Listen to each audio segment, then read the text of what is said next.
Donc, après aujourd'hui, il sera temps de passer à autre chose. À partir de la prochaine fois, bon, il y a Noël qui va arriver.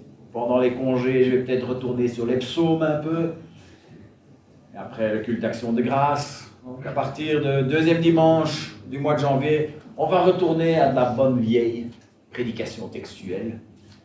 Je vais reprendre où j'en étais dans 1 Corinthiens. Mais ce que je vais parler aujourd'hui, c'est encore un rapport avec les doctrines essentielles, même si le thème d'aujourd'hui n'est pas vraiment une doctrine.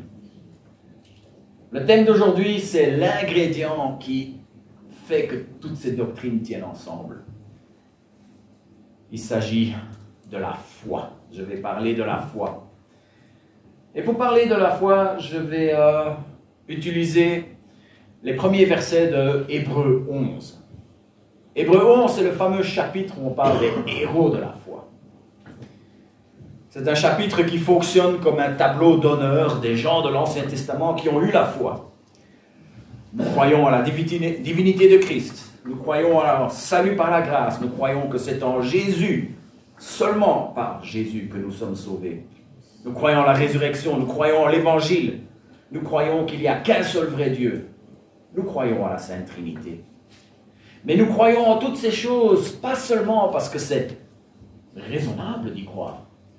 Nous y croyons parce qu'il y a plus que ça.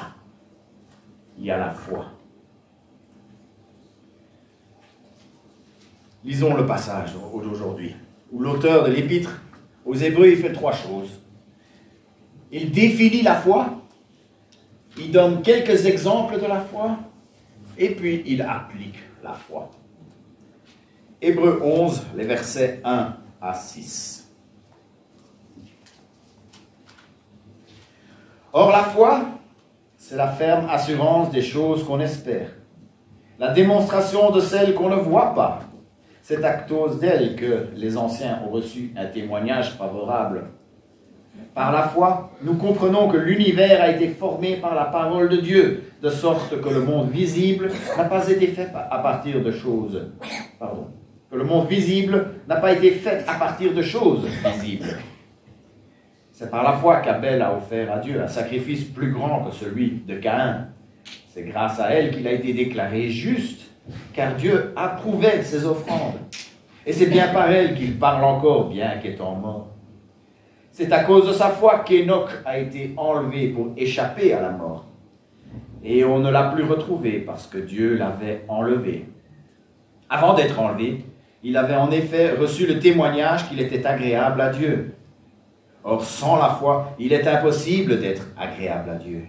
Car il faut que celui qui s'approche de lui croit que Dieu existe et qu'il récompense ceux qui le cherchent. Seigneur notre Dieu, merci pour ta parole. Seigneur notre Dieu, merci parce que tu as inspiré ces hommes pour mettre tout cela par écrit. Seigneur, je te remercie pour tous les gens qui ont fait le travail de recopier cela au travers des siècles et qu'à travers tout cela, tu as protégé ta parole quand des empires ont voulu le détruire. Tu as fait en sorte qu'elle subsiste par ta puissance. Et aujourd'hui, nous l'avons. Elle est là pour nous instruire. Elle est là pour nous corriger. Elle est là pour nous transformer. Seigneur, permets-nous de respecter ta parole aujourd'hui. Permets-nous de faire preuve de rigueur, de ne pas l'utiliser à nos fins, mais pouvoir être dirigés par ton esprit et qu'elle puisse toucher nos vies. Au nom de Jésus. Amen. L'auteur commence par une définition de la foi. Il passe alors à une série d'illustrations de la foi. En fait, tout le chapitre 11, ce sont toute une série d'illustrations d'hommes et de femmes qui ont eu la foi. Moi, je vais m'arrêter seulement au verset 6 parce que le verset 6, c'est un peu comme si il fait une petite pause dans cette liste. Avant de passer à autre chose, il fait une petite application de la foi. Mais avant de creuser la signification de tous ces textes, j'ai envie de regarder quelques mauvaises perceptions que les non-croyants ont par rapport à la foi. Malheureusement, il n'y a pas que les non-croyants qui ont parfois ces mauvaises perceptions par rapport à la foi. Søren Kierkegaard a dit « La foi est un bond dans l'inconnu ». J'ai voulu creuser pour voir un peu ce que Kierkegaard voulait dire par rapport à ça. Et ce que j'ai découvert, c'est que beaucoup d'hommes beaucoup plus intelligents que moi ont essayé de le faire et ils n'arrivent pas à se mettre d'accord sur ce qu'il a voulu dire quand il a dit ça. En plus, c'est même pas sûr qu'il l'a dit. Je me suis dit que je ne vais pas y passer beaucoup de temps parce que ce ne serait pas utile pour la compréhension du texte. Mais je sais comment les citoyens lambda comprennent cette expression. La foi est un bond dans l'inconnu. En fait, il y a deux manières de l'expliquer. Il y a une manière gentille de le dire et une autre manière. La manière gentille, ce serait de dire la foi, c'est croire en quelque chose malgré le fait qu'il n'y a absolument aucune raison de le croire. Ça, c'est la manière gentille de le dire. L'autre manière, c'est la foi, c'est pour les débiles. Est-ce que vous en avez rencontré qui vous parlent comme ça? Un jour, je parlais avec un homme, il avait quelques drôles d'idées. Une idée, c'est qu'il était persuadé que l'homme était déjà sur Mars. Qu'il y avait des bases secrètes sur Mars. Il était persuadé de ça. Mais à ses yeux, c'est moi qui étais débile parce que j'avais la foi. Pour lui, il n'y avait pas de différence entre sauter dans le vide avec les yeux bandés, espérer qu'un aigle va te rattraper, ou croire en un Dieu qu'on ne voit pas. Pour lui, c'était la même chose. Non, la foi, ce n'est pas un optimisme aveugle. Une autre mauvaise perception de la foi. Certains ont cette idée comme quoi la foi, c'est quelque chose qu'on peut utiliser pour faire surgir une réalité. Si tu y crois vraiment, tu peux faire en sorte que ça arrive. En anglais, on parle du wishful thinking. Quand on est bilingue parfois, anglais, je suis anglophone avant d'être francophone, et j'ai parfois difficile parce qu'il y a des expressions en anglais qui veulent dire beaucoup de choses et qui sont difficiles à traduire en français. Et l'un d'entre eux, c'est le wishful thinking. C'est une manière de penser où une personne croit que quelque chose est vrai ou que quelque chose va se réaliser simplement parce qu'elle en a envie, sans tenir compte des faits, des preuves ou de la réalité. Autrement dit, c'est le fait de laisser les désirs influencer son jugement ou sa perception de la réalité. Et malheureusement, il y a parfois un amalgame entre la foi et le wishful thinking. C'est malheureusement quelque chose qui est mélangé dans certaines églises. Ils enseignent que la foi, c'est un pouvoir que nous possédons pour pouvoir créer notre avenir. Ils disent qu'en y croyant, on peut faire venir des choses à l'existence. J'admets, l'exemple que je vais prendre maintenant est un petit peu exagéré, mais parfois c'est bien forcer le trait. J'ai envie d'une maison à 1 million d'euros. Si j'y crois, si je crois en Dieu, que Dieu va me le donner, eh bien ce million va apparaître.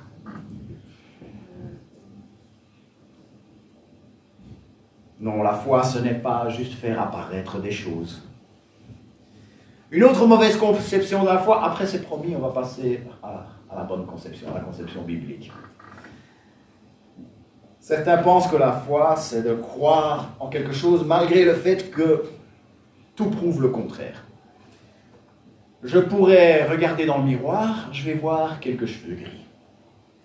Je peux regarder des photos récentes de moi, et je pourrais dire, je verrai que j'ai des cheveux gris. Je pourrais vous poser la question, quelle est la couleur de mes cheveux? Et comme vous êtes gentil, vous allez dire poivre et sel.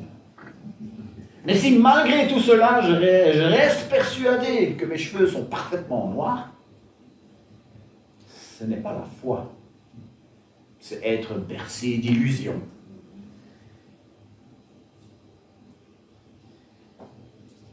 il est temps d'arriver aux conceptions bibliques de la foi. Ça se passera en 3 points. D'abord, la définition de la foi, puis des illustrations de la foi, et pour finir, des applications de la foi. Tout d'abord, la définition de la foi. Et pour ça, nous avons le premier verset, Hébreux 11, 1. C'est un verset qu'on peut analyser mot par mot. La foi, c'est, jusque-là, tout va bien. Ensuite, arrive un mot qui était beaucoup utilisé dans la philosophie grecque, hypostasis. C'était un mot qui était utilisé pour parler de la nature essentielle ou de la réalité sous-jacente d'une chose. Beaucoup de versions utilisent le mot substance, et c'est un très bon choix de traduction. Ça donne vraiment une idée de l'esprit derrière la lettre. La foi, c'est ce qui fait en sorte que quelque chose devienne une réalité. Mais pas n'importe quoi. Pas ma maison à 1 million d'euros, non. La foi, c'est ce qui donne une réalité à quelque chose. Et cette chose, c'est le mot suivant, episomenon. Ça, c'est un verbe qui est transformé en substantif, une nominalisation pour les grammairiens parmi nous. Donc, par exemple, décider, ça devient décision. Mais ici, c'est espérer. Il n'y a pas de mot pour espérision, non. Donc, ce sont les choses espérées. Voilà, c'est ce que vous avez probablement dans vos traductions. Donc, il y a des choses que nous espérons, et ce qui fait que ces choses que nous espérons sont des réalités, c'est la foi. Mais l'auteur continue. La foi, c'est aussi, et l'écos, c'est un mot qui est utilisé dans le domaine juridique pour parler d'apporter des preuves, de faire la démonstration. Donc la foi, c'est quelque chose qui démontre quelque chose. Qu'est-ce qui démontre? Alors, il faut regarder les mots suivants, pragma ou blepomenon, les choses qu'on ne voit pas. Il y a toutes sortes de choses qu'on ne voit pas, mais elles sont prouvées. Pour nous, elles sont prouvées. Et ce qui fait qu'elles sont prouvées, c'est notre foi. Quand on a la foi, les choses que nous espérons deviennent une réalité. Quand on a la foi, les choses que nous ne voyons pas sont démontrées pour nous. Tout le monde va se mettre à croire en des choses qu'il ne voit pas. J'ai écouté il y a quelques semaines le podcast de Tucker Carlson, ne me jugez pas, mais il interviewait Willie Robertson. Alors, pour ceux qui, peut-être quelques-uns d'entre vous le connaissent, c'est un homme qui est devenu très connu grâce à la télé-réalité Duck Dynasty. Mais ce Willie Robertson, ce que peu de gens savent, c'est un fanat d'évangélisation. Son dernier livre, c'est L'Évangéliste. Il parle de son père, qui est aussi passionné par le partage de l'Évangile. Et il raconte cette histoire d'un jeune homme avec qui il partait à la chasse. Alors je vous préviens, Willie Robertson, il est un peu rustre, malgré sa foi parfaitement sincère, mais il parlait avec un jeune homme, il partait à la chasse avec un jeune homme qu'il connaissait peu, mais qui venait de se marier. Ça faisait 6 mois qu'il était marié. Ce jeune homme était athée. Et à un moment donné, ce jeune homme lui a dit, je ne crois pas à la foi. Si j'arrive pas à le voir, je ne vais pas y croire. Alors Willie qui lui demande, elle est où ta femme? Il dit, elle est sûrement à la maison, toute seule. Elle attend que je revienne. Et Willie qui dit, non, je parie qu'elle est avec un autre. Alors le gars il se dit, non. Un peu, on voit bien qu'il est fâché. Willie lui dit, sûr et certain, je parie qu'elle est avec un autre gars. Alors le gars il se dit, tu me fais quoi là? Qu'est-ce que tu me fais là? Alors il y a Willie qui dit, comment est-ce que tu sais qu'elle n'est pas avec un autre gars? Et il dit, j'ai confiance en elle. Willie dit, voilà. Tu crois en quelque chose que tu ne vois pas. Ce jeune homme a répondu, oui, j'y avais jamais pensé de cette façon. Alors ce jeune homme ne s'est pas converti ce jour-là, mais grâce à cette conversation, il a fait un pas de plus pour se rendre compte que ce n'était pas complètement irrationnel de croire en quelque chose qu'on ne voyait pas. Voilà une autre façon de le regarder. Quand il n'y a rien autour de toi qui te pousserait à croire, hormis le caractère de Dieu, ça c'est la foi. Alors si vous dormiez, c'est pas grave, je vais le répéter, mais il faut être attentif maintenant. Hein. Si tu regardes autour de toi et qu'il n'y a rien qui te pousse à croire hormis le caractère de Dieu, ça, c'est la foi. L'Épître aux Hébreux est un livre qui est en fait adressé à des Juifs qui ont accepté la voie de Jésus, mais qui ont vécu le judaïsme toute leur vie, qui sont conscients du fait qu'il y a plus d'un millénaire d'histoire de judaïsme, où Dieu s'exprimait. Ils étaient un peu confus sur l'idée comme quoi tout ce que Dieu a dit avant, c'était faux alors maintenant, parce qu'il y a autre chose maintenant.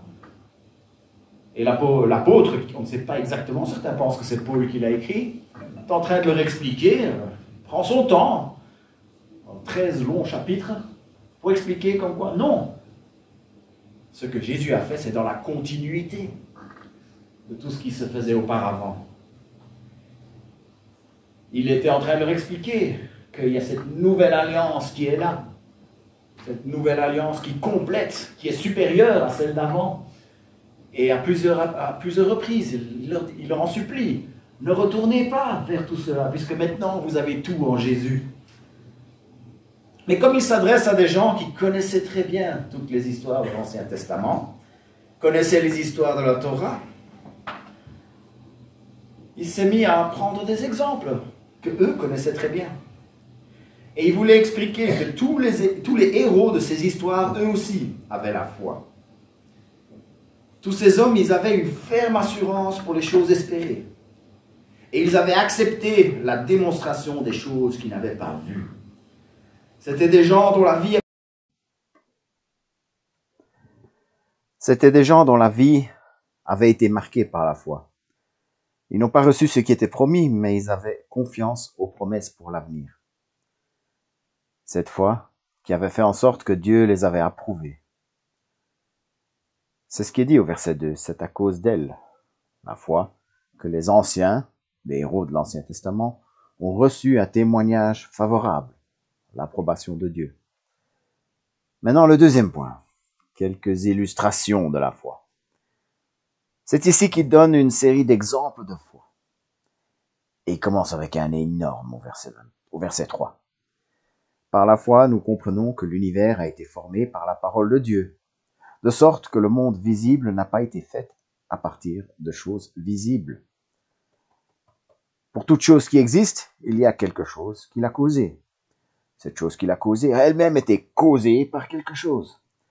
Et cette chose qui l'a causée a elle-même été causée par quelque chose. Et ainsi de suite, on peut monter jusqu'au début de toute chose. Mais cette première chose qui cause doit aussi avoir été causée.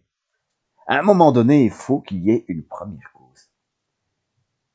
Et c'est là où les choses visibles ont été créées à partir de choses invisibles.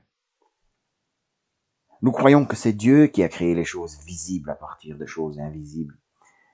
Il est celui qui n'est pas créé, il n'est pas causé, il est à l'origine de tout. Personne n'y était. Mais c'est une chose qu'on espère. C'est une chose qu'on ne voit pas, mais pourtant pour nous c'est une réalité. Alors qu'est-ce qui fait en sorte que c'est une réalité? La foi. Alors ce n'est pas croire en tout et en n'importe quoi. C'est croire en quelque chose que Dieu a révélé. Y croire, c'est recevoir l'approbation de Dieu. Ensuite, l'auteur parle d'Abel. Allons jeter un coup d'œil à l'histoire d'Abel en Genèse 4, 3 à 8. Au bout de quelque temps, Caïn fit une offrande des produits de la terre à l'Éternel. De son côté, Abel en fit une des premiers-nés de son troupeau et de leur graisse. L'Éternel porta un regard favorable sur Abel et sur son offrande. mais pas sur Caïn et sur son offrande. Caïn fut très irrité. Il aborda un air sombre. L'Éternel dit à Caïn, « Pourquoi es-tu irrité? Pourquoi abordes-tu un air sombre? Certainement, si tu agis bien, tu te relèveras. Si en revanche tu agis mal, le péché est couché à ta porte, et ses désirs se portent vers toi. Mais c'est à toi de dominer sur lui. » Cependant, Caïn dit à son frère Abel, « Allons dans les champs. » Et alors qu'ils étaient dans les champs, il se jeta sur lui et le tua. Ceux qui pensent que la foi, c'est un pouvoir que nous possédons pour créer l'avenir qu'on désire, ils ont des soucis à se faire ici. Abel était un homme de foi, mais il n'aurait certainement pas choisi cet avenir-là. Abel est le premier homme dont il est dit qu'il avait reçu un témoignage favorable en raison de sa foi. Dieu a approuvé d'Abel. Dieu, parce qu'il avait la foi. Le système des sacrifices n'avait pas encore été formalisé. Ils ont été par Moïse dans le désert. Mais ça ne veut pas dire que le principe du sacrifice sanglant n'avait pas été révélé par Dieu auparavant. Au moins en partie. Nous ne savons pas jusqu'où allait la connaissance d'Abel. Mais nous voyons que dans tous les cas, ce qu'il savait était assez pour qu'il fasse le sacrifice d'un des premiers-nés de son troupeau. On était après la chute. L'humanité était tombée dans le péché. Un sacrifice sanglant était nécessaire.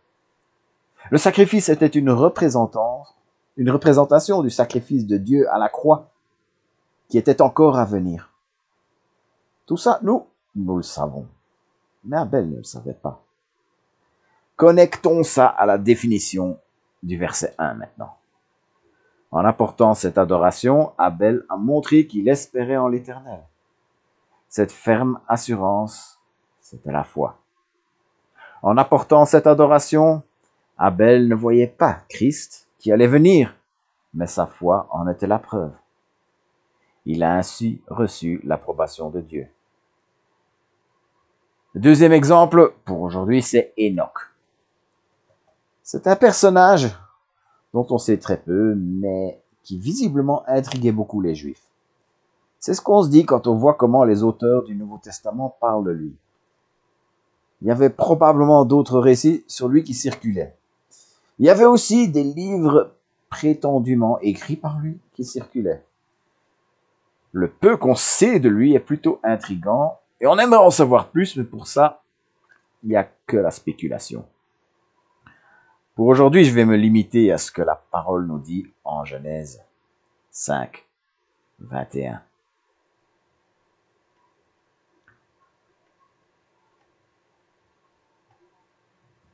À l'âge de 65 ans, Enoch eut pour fils Méthusélah. Enoch marcha avec Dieu 300 ans après la naissance de Méthusélah, et il eut des fils et des filles. Enoch vécut en tout 365 ans. Enoch marcha avec Dieu, puis il ne fut plus là parce que Dieu l'avait pris. L'auteur de l'Épître aux Hébreux élabore un peu en disant « C'est à cause de sa foi qu'Enoch a été enlevé pour échapper à la mort, et on ne l'a plus retrouvé parce que Dieu l'avait enlevé. » Après être enlevé, il avait en effet reçu le témoignage qu'il était agréable à Dieu avant d'être enlevé. Quand on lit l'Ancien Testament, il y a souvent ces listes de généalogie. On voit seulement le nom, on sait qui était leur père, on sait qui était leur fils. Et puis de temps en temps, il y en a un dont on dit des choses supplémentaires, pour le meilleur ou pour le pire. Enoch se distingue dans sa généalogie parce qu'il marchait avec Dieu. Il avait donc été agréable à Dieu. Ça lui a même valu le privilège d'être un des rares cas, il n'y a eu que lui et Élie, des rares cas d'hommes qui n'ont pas connu la mort, qui ont simplement été enlevés au ciel. Je me suis posé la question, ça veut dire quoi de marcher avec Dieu? Je me suis demandé ce qui se passe quand je marche avec quelqu'un. Il y a plusieurs choses. Premièrement, quand je marche avec quelqu'un, je ne suis pas en train de faire comme s'il n'était pas là. Deuxièmement, quand je marche avec quelqu'un, on est tous les deux en train d'avancer vers la même destination. Et troisièmement, quand je marche avec quelqu'un, ça veut dire que je n'ai pas peur d'être vu avec cette personne. Je ne prends vraiment pas de risque quand je dis qu'Enoch ne faisait pas comme si Dieu n'était pas là. Enoch avançait vers la destination que Dieu lui dictait. Enoch n'avait pas peur qu'on sache qu'il était avec Dieu. Connectons tout ça avec la définition du verset 1. Pour qu'il soit disposé à faire ça toute sa vie, il fallait que l'espérance qu'il mettait en Dieu soit une réalité. Ça, c'est la foi. Pour qu'il soit disposé de faire ça toute sa vie, le Dieu invisible devait être comme prouvé pour lui. C'était sa foi qui rendait ça possible. Une foi qui a fait en sorte qu'il était approuvé de Dieu. La foi d'Abel, la foi d'Enoch n'était pas de simples croyances en des choses inventées. Elle était basée sur la révélation de Dieu. Notre foi aujourd'hui n'est pas basée sur des simples croyances inventées. Elle est basée sur les promesses de Dieu. Cette foi a fait en sorte qu'ils ont été approuvés de Dieu. Le troisième point, la foi en application. Avant de passer à d'autres exemples, l'auteur fait une pause pour nous donner une application générale par rapport à la foi. Or, sans la foi, il est impossible d'être agréable à Dieu, car il faut que celui qui s'approche de lui croit que Dieu existe et qu'il récompense ceux qui le cherchent. N'est-ce pas le plus beau des objectifs dans la vie? Être agréable à Dieu. Me savoir agréable à Dieu rendrait toutes les autres choses dérisoires. La popularité, l'admiration de l'autre, la réputation n'auraient pas le moindre intérêt si je n'étais pas agréable à Dieu. Être absolument parfait, ne pas commettre d'erreurs, ce sont des objectifs inatteignables. Mais être agréable à Dieu est un objectif parfaitement atteignable. Pour être agréable à Dieu, il y a cet ingrédient essentiel, avoir la foi. Si on ne croit pas en lui, on ne peut pas lui être agréable. Logique, vous me diriez? Mais pensez à ce que ça veut dire pour vous qui croyez en lui. Vous avez fait le premier pas pour lui être agréable. Et évidemment, simplement croire en son existence ne suffit pas. En Jacques, il est dit que les démons croient et tremblent.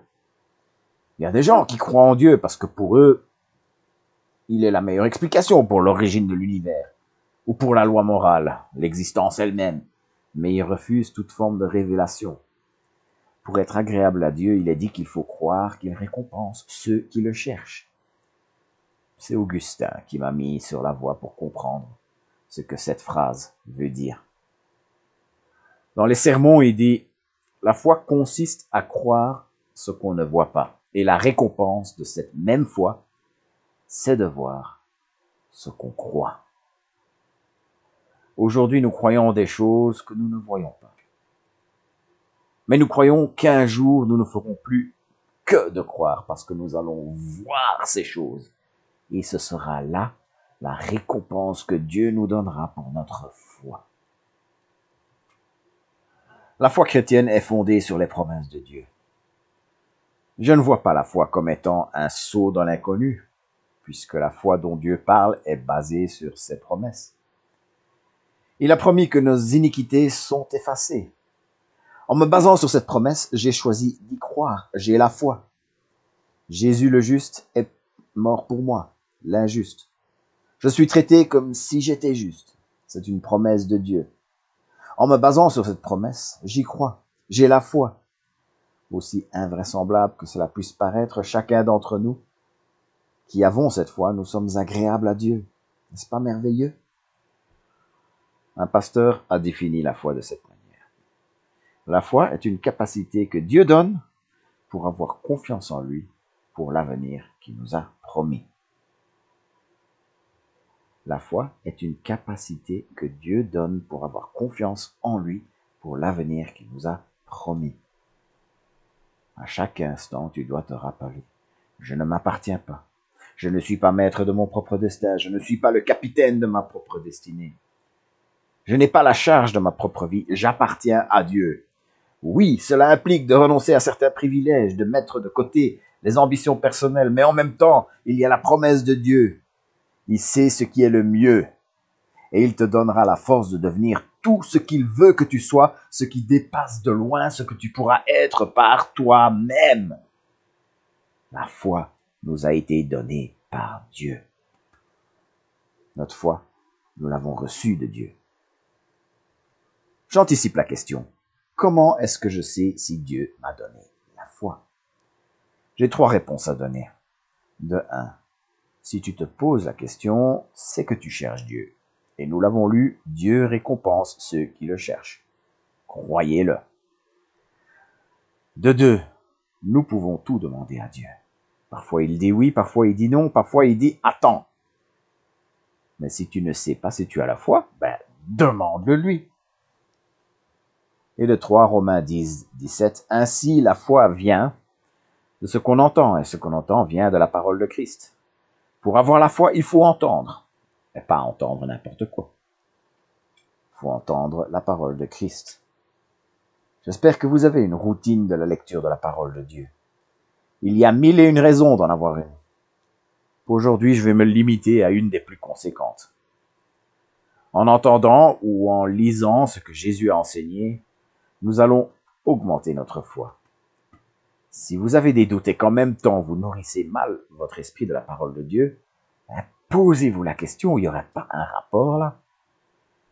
En nous nourrissant de la parole de Dieu, on nourrit notre âme.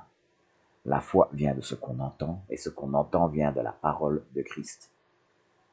On peut croire toutes sortes de choses, mais la vraie foi, celle qui est comptée comme justice, celle qui est basée sur la parole de Dieu. La foi est un cadeau de Dieu qui nous permet de croire aux Écritures. Quand je dis « j'ai la foi », je ne dis pas que j'ai pas besoin de preuves. La véracité des Écritures peut être prouvée. Et quand elle l'est, notre confiance en elle est renforcée. Et c'est une grâce que Dieu nous fait. La foi doit être ce qui donne du sens à nos vies. C'est une application que j'utilise souvent et pour beaucoup de choses. Mais on aime le Seigneur ou on ne l'aime pas. Beaucoup de choses sont liées. La foi doit être ce qui donne du sens à nos vies. C'est avec la foi que nous serons agréables à Dieu. Être agréable à Dieu, voilà le but de la vie du chrétien. En Corinthiens 5:9, Paul parle de s'efforcer d'être agréable à Dieu. Soit que nous vivons dans ce corps, soit que nous le quittions, dans la vie et dans la mort. Et ceci resterait quand on applique le principe du What would Jesus do? Que ferait Jésus à ma place? Jésus s'efforçait aussi à être agréable au Père. Jean 8:29, il a dit, « Celui qui m'a envoyé est avec moi. Il ne m'a pas laissé seul parce que je fais toujours ce qui lui est agréable. » Jésus avait sa manière d'être agréable à Dieu. Et nous avons la nôtre. Notre manière à nous d'être agréable à Dieu, c'est d'avoir la foi. Skip Heitzig avait une manière très forte de le dire. Quand tu vis une vie de foi, tu n'auras peut-être pas l'approbation de tout le monde, mais tu auras l'approbation de Dieu. Est-ce suffisant pour toi? Je te garantis que c'est suffisant. Prions. Seigneur notre Dieu, nous te remercions parce que tu nous as donné la foi. Seigneur, s'il y a quelqu'un qui m'écoute, qui ne pense pas avoir la foi, Seigneur, récompense celui qui te recherche, comme tu l'as promis dans ta parole, qu'il puisse trouver la foi par ce qu'il entend. Seigneur, il y a de ces choses que nous espérons. Nous savons qu'elles vont venir parce que tu nous as donné la foi. Seigneur, il y a ces choses que nous ne voyons pas, mais qui pour nous sont démontrées parce que tu nous as donné la foi. Seigneur, nous te remercions pour tout ce que nous savons. Nous sommes dans une période de grâce. Nous savons comment tu as résolu le problème du péché. Nous savons que tu as tout créé. Nous savons que tu as été le sacrifice ultime après qu'Abel a fait le sien. Nous savons que tu es quelqu'un avec qui nous pouvons marcher comme Enoch l'a fait. Merci pour la foi qui nous permet de le faire. Seigneur, que nous puissions être agréables, que notre Église puisse être agréable à toi.